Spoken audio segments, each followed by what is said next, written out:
Saat ini, lobster dikenal sebagai makanan mewah dengan harga yang sangat tinggi. Namun, sejarah lobster jauh berbeda dari reputasinya saat ini.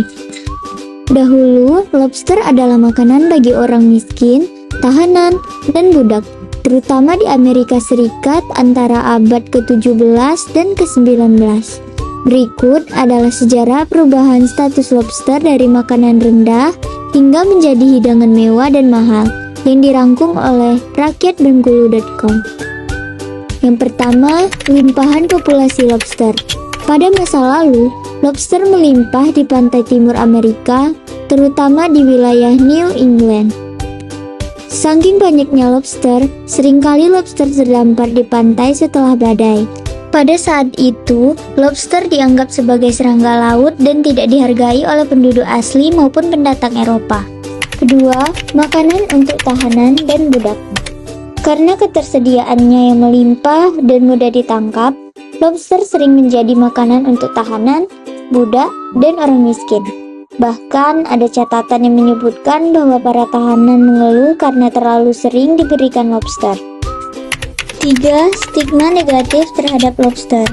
Pada abad ke-18, lobster dianggap sebagai makanan hina yang tidak pantas dikonsumsi oleh orang kaya atau kelas menengah.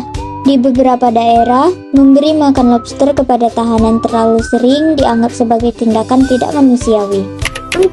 Perubahan persepsi. Pada akhir abad ke-19, persepsi mengenai lobster mulai berubah. Dengan berkembangnya teknik pengawetan makanan, seperti pengalengan, lobster mulai dikenal di luar daerah pesisir. Ketika restoran-restoran mewah di kota-kota besar Amerika Serikat mulai berkembang, lobster mulai disajikan sebagai hidangan eksklusif. Ketersediaannya yang semakin terbatas, diikuti oleh meningkatnya permintaan dari kalangan kaya, menyebabkan harga lobster melonjak. 5. Hidangan mewah dan simbol status. Memasuki awal abad ke-20, lobster bertransformasi dari makanan rakyat jelata menjadi simbol status dan kekayaan. Hidangan lobster semakin populer di restoran-restoran mewah, terutama di New York dan Boston. Lobster pun menjadi salah satu makanan laut yang paling dihargai dan mahal di dunia.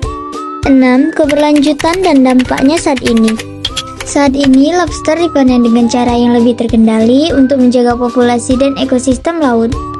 Meskipun harganya tetap tinggi, lobster terus menjadi favorit di kalangan pecinta kuliner global. Transformasi lobster dari makanan sederhana menjadi hidangan mewah mencerminkan bagaimana persepsi dan nilai ekonomi bisa berubah seiring waktu. Faktor kelimpahan, stigma sosial, perubahan teknologi, dan tren kuliner semuanya berperan dalam perubahan status lobster. Demikianlah ulasan mengenai perjalanan lobster dari makanan hina hingga menjadi makanan mahal dan mewah. Semoga informasi ini bermanfaat.